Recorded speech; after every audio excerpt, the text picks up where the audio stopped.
بسم اللہ الرحمن الرحیم اللہم صلی علی سیدنا محمد وعلی آل سیدنا محمد وصحاب سیدنا محمد وبارک وسلم۔ حضرت ابو ہریرہ اور ان کے شاگردوں کا معمول۔ حضرت ابو ہریرہ رضی اللہ تعالیٰ عنہ اور ان کے شاگردوں کا یہ معمول ملتا ہے کہ وہ حالت روزہ میں کوشش کرتے، کام کاج سے فارغ ہو کر مسجد میں چلے جاتے۔ ان سے اس کے متعلق وجہ پوچھی گئی تو فرماتے، ہم اپنے روزے کو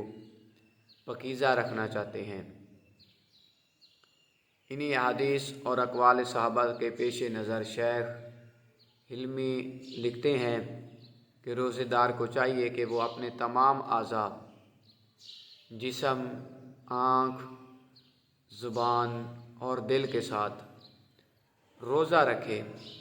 غیبت نہ کرے، گالی نہ دے، کسی سے لڑائی جھگڑا نہ کرے، نہ غلط بیانی کرے، اپنا وقت اشعار اور قصوں میں ضائع نہ کرے، غیر مستحق کی تعریف نہ کرے، بغیر حق کسی کی مدح و ذم نہ کرے، ناجائز کام کی طرف ہاتھ نہ بڑھائے، نہ پاؤں سے اس طرف چلے، اپنے بدن کی تمام قوتوں کو کسی ناجائز کام میں استعمال نہ کرے۔